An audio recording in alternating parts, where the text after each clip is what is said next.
Nasa Senate Session Hall ngayon ang ilang senador sa pangunguna ni Senator Alan Peter Cayetano para talakayin ang flood control scandal. Sa kabila yan ng pagpigil sa kanila at kanilang mga resource person para makapasok sa session hall.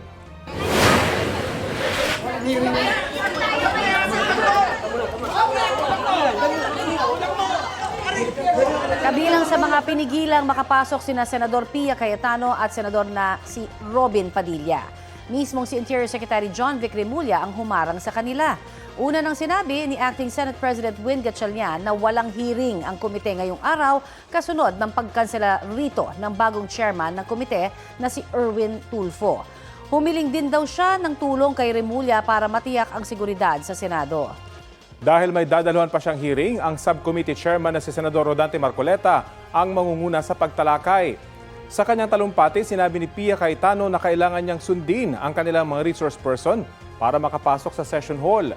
Bukod kina Senator Pia Cayetano, Marcoleta at Padilla, naroon din sa session hall sina Senador Alan Peter Cayetano, Amy Marcos at Loren Legarda. Let's go back to work. Yan po ang panawagan ni Acting Senate President Win Gatchalian sa kanyang mga kapwa-senador sa pagharap niya sa media ngayong umaga. Nanindigan din siyang alinsunod sa konstitusyon ang pagsesyon nila kahapon. All the proceedings ay in full view of the public and compliant with our Constitution. Nagtatrabaho ng Senado at importante ngayon ay buo ang Senado. Nang tanungin kaugnay sa pinagbatayan nilang desisyon ng Korte Suprema kaugnay sa kaso ng Avellino versus Cuenco, sabi ni Gatchalian na mula noon ito lang ang Supreme Court decision na may kinalaman sa quorum kaya pwede pa rin itong sundin. Sa Senado rin si Department of the Interior and Local Government Secretary John Vic Remulla. Sabi ni Gatchalian, humingi siya ng tulong kay Remulla para sa seguridad ng Senado. Preemptive action lamang daw ito at walang aarestuhin sa Senado. Kinikilaraw ng Malacanang ang pagbabago ng liderato sa Senado. Sabi ni Palace Press Officer Undersecretary Claire Castro na ayon sa batas at rule of law ang nangyaring pagpapalit ng Senate leadership. Nirerespeto raw ng palasyo ang desisyon ng anilay bagong mayorya. Nagpaabot naman ng pagbati si House Speaker Bogie D kay Acting Senate President Win Gatchalian. Naniniwala raw siyang magpapatuloy ang Senado sa paggawa sa mandato nito sa ilalim ng pamumuno ni Gatchalian. Kasama sa pagpalit ng Senate leadership ang mga bago ring chairperson ng bawat komite sa Senado. Pero para kay Senador Alan Peter Cayetano, hindi niya kikilalanin ang reorganization o pagbabago sa Senado. Balitang hatid ni Sandra Aguinaldo. The 69th session of the Senate in the first regular session of the 20th Congress is hereby called to order. Matapos ang 2 araw na walang sesyon sa Senado, nagbukas ang sesyon pasado alas 3. With 12 senators present, the chair declares a quorum. Kumpleto ang 11 minority senators, nadagdagan sila ng isa. Si Senador Cheese Escudero na bahagi ng majority na bumoto noon para kay Cayetano. Niyakap siya ng ilang senador nung dumating siya sa plenaryo. Mr. Presiding Officer, I move to declare all elected positions in the Senate vacant. Is there any objection? Second. Duly seconded. The motion is approved.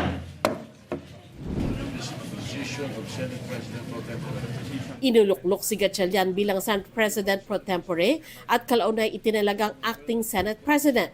Si Senator Mig Zubiri naman ang chair ng Senate Committee on Rules at ng Committee on Foreign Relations. Si Senator Erwin Tulfo itinalaga bilang chairman ng Blue Ribbon Committee at Social Welfare. Si Senator J.V. Ejercito ang chair ng Finance Committee. Senator Tito Soto, chair ng National Defense. Senator Ping Lacson, chair ng Public Order Committee at Accounts. Si Senator Raffy Tulfo, Public Services. Senador Bam Aquino, Basic Education. Senador Kiko Pangilinan, Agriculture. Senadora Riza Ontiveros, Health. Senador Lito Lapid, Games and Amusement. At Senador Cheese Escudero sa Committee on Housing. Itinalaga namang Senate Secretary si Ray Bantug at Senate Sergeant-at-Arms si dating Police Major General Alfredo Soto Corpus. Article 6, Section 16.5 of the Constitution provides that neither House shall, during sessions of Congress, adjourn for more than 3 days without the consent of the other House. The Senate has been adjourned and unable to resume session for the past 2 days, placing us on the brink of constitutional violation had we not convened. Thus, in the absence of a duly consulted postponement and the continued absence of the former Senate President pro tempore, and members of the majority, we are compelled to call the session to order. Inilatag niya ang legal na basihan kung bakit 12 senador ang ginawang batayan para maghayag ng quorum at hindi 13 na majority ng kabuang 24 na senador. The quorum of 12 is based on majority of 22 senators, over whom jurisdiction can be obtained by the Senate. This is in full accord with the ruling of the court in Avellino versus Cuenco, that an absolute majority of 12 out of the 23 members can constitute a constitutional majority of the Senate for quorum purposes. Ang tinutukoy na Supreme Court decision ay ibinaba noong March 4, 1949 sa kasong Jose Avellino versus Mariano Cuenco. Sa naturang kaso, kinilala ng Supreme Court na hindi 24 senators ang dapat pagbatayan ng quorum. Kaya para sa new majority, 22 senators na lamang ang kabuang bilang nila dahil nakakulong ang isa habang nagtatago naman ang isa pa. Binanggit din ni Gatchalian na dati nang nagdeklara ng quorum ng 12 senador lang ang nasa plenaryo. Nangyari yan noong May 5, 2015. 4 na senador ang nasa ibang bansa noon at 3 naman ang nakakulong dahil sa PDAF scam. Ayon kay Gatchalian, kasunod ng nangyari, meron na ngayong functioning Senate. Ang gusto namin bumalik na sa trabaho. Hindi tayo pwedeng ganito for the rest of our lives. Ang dami nakabinding na legislation.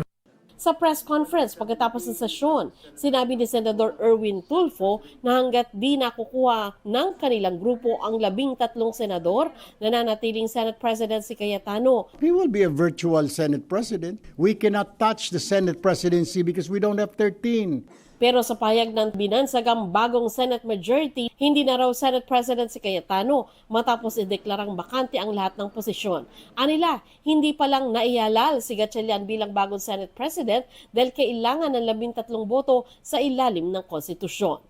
Sa isang pahayag, pinuri nila ang desisyon ni Escudero na pumunta sa sesyon. Ayon kay Escudero, hindi na katanggap-tanggap ang aniyay impasse o di pagkakasundo sa Senado. Wala raw siyang pinapanigang paksyon, personalidad o alyansa, kundi naninindigan para sa Senado. He was enlightened. I mean, kaya nga po, niyakap na kanina, we were surprised because Sen Migs was already, we asked Sen Migs, meron bang ikang kapalit, may sinasabi sa niya, wala naman. Paano nyo na-convince si Senator Cheese, sir? Sa isang Facebook Live, sinabi ni Cayetano na wala siyang intensyong kilalanin ang reorganization ng Senate leadership. Giit ni Cayetano, 13 ang kanilang bilang para palitan siya at mag-organisa ng Senate leadership at committee assignments. Ang nakalagay sa konstitusyon ng Pilipinas, pwedeng mag-conduct ng business ang Senado by a majority of all its members. Ang majority po ng 24 ay 13 po. 13 po ang numero. Yung sinasabi po nilang kaso, yung po ay ibang-iba. Nag-adjourn po kami nung nag-walk out sila.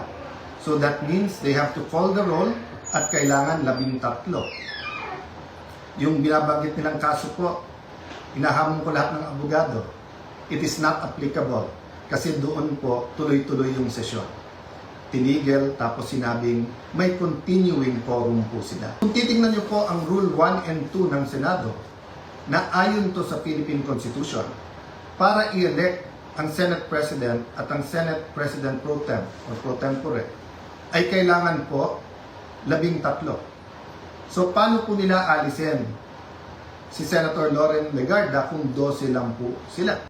Giit din ni Senador Loren Legarda, hindi legal ang paghalal ng Senate President pro tempore kung kulang ang 13 boto batay sa Senate rules. Ang pansamantalang absence daw ng ilang miyembro hindi dahilan para baliwalain ang kanilang mandato. Sabi ni Cayetano, hindi siya pwedeng palitang presiding officer.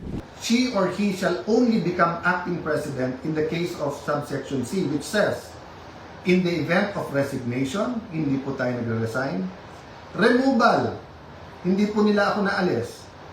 Death, buhay pa naman po siguro ako, hindi po AI to. Hindi po AI ang kumakausap sa inyo ngayon, buhay pa ho ako. Absolute incapacity, siguro naman po nakikita nyo, nakakapag-isip po ako, nakakapagsalita po ako. So wala pong ground para magkaroon ng acting president. Senator Win, Lucian, ingat kayo dyan. You're playing around with fire. This is not just about the Senate. This is about the Philippine Constitution. Ang venue dapat, ang proper venue ng debate sa plenaryo. Monday, hinintay namin sila. Tuesday, hinintay namin sila. Hinintay namin sila. Sa Facebook naman siya nag-i-speech. Sandra Aguinaldo nagbabalita para sa GMA News. Sa ibang balita, tumaas na ang tsansa na maging isang bagyo ang binabantayang sama ng panahon sa West Philippine Sea. Namata ng pag-asa ang low-pressure area, 425 kilometers, kanluran ng Lawag, Ilocos Norte. Ngayong araw o bukas, posibleng pumasok na ang nasabing LPA sa Philippine Area of Responsibility. Sa ngayon, nahahatak pa rin ng LPA ang hanging habagat na nagpapaulan muli sa maraming bahagi ng Luzon kasama na ang Metro Manila.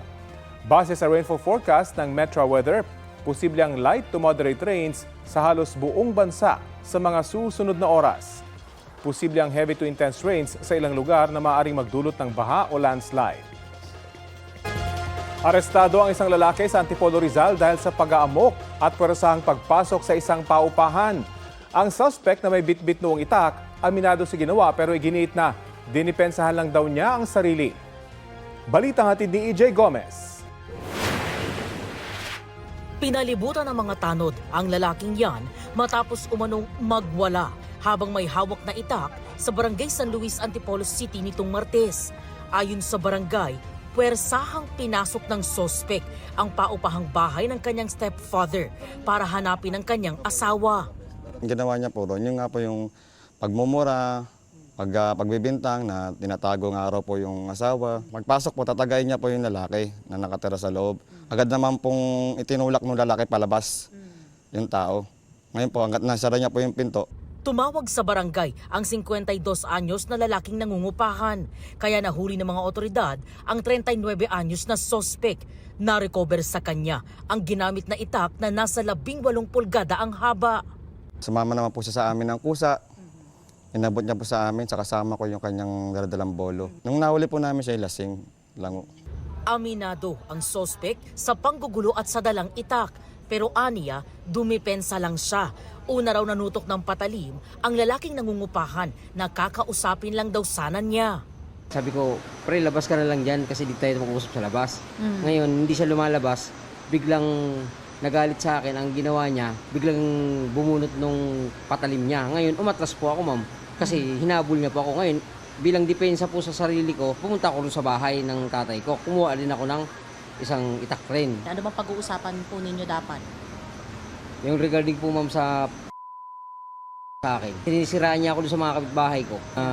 Kaso wala daw akong kwentang tao, kaso galing akong kulungan. Marami siyang sinasabi, ma'am, sa akin na na paninira. Sinusubukan pa ng GMA News na kunan ng pahayag ang lalaki.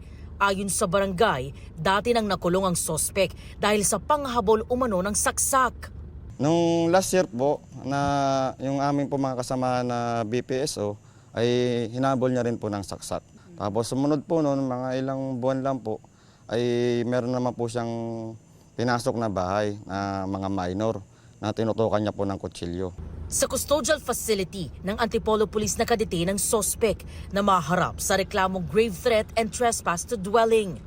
EJ Gomez, nagbabalita para sa GMA News. Samantala, kwinisyon ni Senadora Pia Cayetano ang nangyaring pagbabago sa Senate leadership kahapon. Tanong ni Cayetano, kailan pa naging 13 ang 12? Hindi raw ito maihahalin tulad sa kaso ng Avellino versus Cuenco na ginawang basihan ni Senador Win Gatchalian kaya nakapag-convene ng Senado kahapon kahit 12 lamang ang present na senador. Dahil iba daw ang mga detalye nito, sabi ni Senador Pia. Sagot ni Senador Tito Soto, nagiging 12 ang 13 kung 22 na lamang ang 24. Sa kasalukuyan, nakakulong si Senador Jinggoy Estrada dahil sa kasong plunder, habang nagtatago naman si Senador Ronald Bato de la Rosa na wanted ng International Criminal Court. Iginiit naman ng ilang senador kahapon na hindi valid ang anunsyo ni Senador Alan Peter Cayetano na adjourn sinidya na ang Senado. Ipinakita ni Senador Mig Zubiri ang kopya ng isang liham na ipinamamahagi ng Senate Secretary kahapon. Nakasaad doon na sa July 27 magsesesyon muli ang Senado. Magtutuloy-tuloy naman daw ang mga pagdinig, pulong at investigasyon. Ayon kay Zubiri, kailangang magsumite ng concurrent resolution ng Senado at Kamara para magdeklara ng sinidye adjournment. Dapat din daw formal na abisuhan ng Pangulo na mag-adjourn sinidye ang Kongreso batay sa tradisyon at patakaran ng Senado. Hindi raw sapat ang liham lang mula sa Senate President. Sa panayam ng 24 oras kay Senador Ping Lacson kahapon, iginiit din niya na iligal ang deklarasyon ni Cayetano kaya hindi nila ito sinunod. Paraan lang daw yon ni Cayetano para hindi matuloy ang sesyon kahapon. Kalaunan, formal ding nag-adjourn sinidye ang Senado matapos i-adopt ang concurrent resolution number 10 gaya ng prosesong tinukoy ni Zubiri. Ang sinidye adjournment ay indefinite o walang nakataktang petsa kung kailan matutuloy muli. Iniutos din ni Acting Senate President Win Gatchalian na work from home ang mga tanggapan ng Senado ngayong araw para bigyang daan ng pagsasaayos ng mga komite sa ilalim ng bagong chairpersons. Sa kabila niyan, nagtipo ng ilang dating opisyal ng Blue Ribbon Committee at ang mga inimbitahan nilang resource persons sa session hall ng Senado. At para linawin ang legalidad ng pagpapalit ng liderato at iba pang pangyayari sa Senado, kausapin natin si former Senate President Coco Pimentel. Magandang umaga. Welcome po sa Balitang Hali. Magandang umaga o tanghali na, Rafi, at sa lahat po ng nakikinig sa atin. Opo. Ano po masasabi nyo sa nangyayari ngayon sa Senado kung saan ilang senador yung nagsasagawa ng anilay hearing kaugnay sa flood control scandal? That means magulo pa rin, pero at least kahapon nakasession sila at nakikita natin ngayon na meron ng nabubuong majority sa 23 na posibleng mag-attend ng session. So, yun po yun. So, sa tingin ko, in due time, maayos na ito kasi lahat naman sa Senado by majority rule yan eh. Kung ano sinabi ng majority sa isang formal na session. So, kung sa first chance na magkaroon na ng session, basta't meron ng mananaig ang sentimiento o desisyon ng majority. So, sa legal po, valid at legal ba yung ginawang pagbabago ng liderato kahapon? Sa tingin ko valid kasi may quorum. Bakit ko nasabi na may quorum? Kasi nga 23 lang yung mag-attend eh. Kasi yung isa under court detention eh. So ano ang majority ng 23? Hindi ba 12? So mas marami na yung 12 eh. Yun na yung malaking numero sa loob ng 23 na hindi natatalunin ng iba pang numero eh. So yun na yung minimum number na hindi natatalunin ng iba pang numero. So 12. Meron silang 12 kahapon eh. So may quorum. We can say that there is a quorum. Tapos ang implikasyon, if there is a quorum, ano business ng Senado? To act on motions, to act on bills, to deliver privileged speeches, to organize, etc. Marami pang mga pass resolutions. So, ang ginawa nila, may motion tuloy, na-actionan tuloy yung motion na yun to declare all elected positions vacant. Opo, linawin ko lang po yung numerong sinabi nyo, 23 yung inyong bilang. Ibig sabihin, kasama pa rin po si Senador Bato de la Rosa dahil anytime pwede siyang umapir sa Senado. Correct. Disagree ako doon sa sinasabi nilang 22. Sa akin 23 kasi si Senator Bato pinakita nga niyang kaya niya mag-attend nung May 11, nandun siya eh. Sa puntong ito, kaninong liderato po bang dapat kilalanin? Well, to be practical about it, ang ginawa nung 12, yung 12 kahapon, nag-elect sila ng acting Senate President. Linagyan nila ng word na acting. Ibig sabihin nun, alam nila na hindi nila kaya maghalal ng Senate President kasi governed by the Constitution na yun eh. Ang ginawa lang nila, meron tayong tinatawag na acting Senate President para tumakbo pa rin administratively, tumakbo pa rin ang institusyon ng Senado. So yun ang ginawa nila. Pero si Senator Sherwin Gatchalian cannot perform the duties ng Senate President na nakasulat sa Constitution. For example, to be chairman of the Commission on Appointments, hindi si Sherwin Gatchalian yun kasi hindi naman siya Senate President.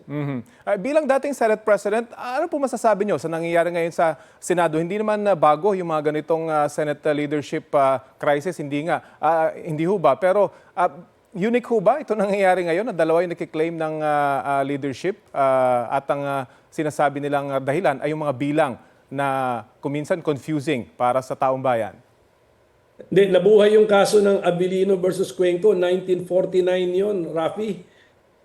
Ibig sabihin nun, nangyari na ito nung 1949. Tapos, nabanggit din dun sa desisyon na yun na may mas maaga pang mga kaso na may dalawang grupo na nagkiklaim na sila yung Philippine Senate.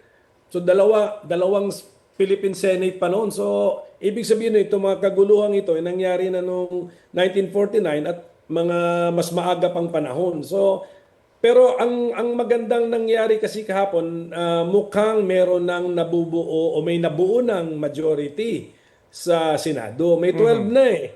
Tapos kahit na kunyari sa next session nila, kunyari nakakulong pa rin si Senator Jinggoy, 23 pa rin ang posibleng mag-attend. Ngayon kung mag-attend lahat ng 23, 100% ang attendance, tapos solido yung 12, sila pa rin ang mananaig sa pagdating sa desisyon kasi majority nga sila ng 23. So ang sinasabi niyo, sa tingin ko, Rapi, in due time, matatapos na po itong gulo sa Senado. So hindi niyo po kinukonsider na crisis ito nangyayari ngayon sa Senado? Crisis, noon pa crisis kasi hindi nga nagsesyon ng 2 araw. Tapos pinospone kinancel na ng Vietnamese president yung visit sa Senado. Crisis na yan, hindi na maganda yan. Tapos putukan pa sa Senado, nagka-arestuhan pa sa Senado. Ayaw ko kung totoo itong balita, nagkakatulakan pa dyan sa Senado. So, we have a crisis. Pero the point is, paano ba nasusolusyonan ang problema sa Senado? By majority rule. Ngayon kahapon, meron na nagpakitang grupo na 12 sila. Ngayon darating ang panahon na we have to face reality. Mayroon ng formal na session, magbibilang ba ang nakakalamang na grupo. So, yung 12 at 23 lang ang posibleng mag-attend, that means meron ng kaya ng magdesisyon for the Senate. Yun yung majority. Si Senator Cayetano po, dinidispute niya na hindi rin kapareho ito nung mga nangyari nung nakaraan, kaya hindi rin pwedeng mag-work sa kasong ito. Hahantong po kaya ito sa korte? Pwede. Siyempre, actually, kung hindi ito i-question ni Senator Cayetano, di tapos na ang usapan kasi 12 talo, lamang talaga yung 12, pag 23 lang yung makaka-attend eh. So kung pupunta siya sa Korte Suprema, then tuloy ang issue, lalo na kung may mga ini-issue na mga preliminary orders like a TRO, mga ganon. Pero kung wala, pending yung kaso, so sitwasyon sa Senado magpapatuloy subject to the decision of the Supreme Court. At bilang dating Senate President, handa po ba kayong mamagitan para sa kaayos ng Senado ngayon o may kumakausap na po sa inyo? Wala. Sarili ko pag-aaral ito. Kaya nga ako, actually, disagree ako doon sa 22. Dapat 23. Pero handa ako mamagitan kasi kailangan natin i-save yung institution. Medyo hindi maganda nangyayari. Di ba mayroon pa yatang survey na pati yung trust rating ng Senate as an institution lowest na, pinakamababa na sa history nito. So lahat ng pwedeng mamagitan available lahat, no? And then let's try to solve this. Pero kahit na hindi ako namagitan, nakikita ko na pwede na malapit na eh. For as long as merong majority, tapos for as long as mga disente yung mga senador natin at alam nila na kailangan nilang galangin yung majority. Okay. Maraming salamat po. Ika nga ay abangan ang susunod na kabanata. Maraming salamat po sa oras na binahagi nyo sa Balitang Halik. Salamat din po. Po si former Senate President Coco Pimentel.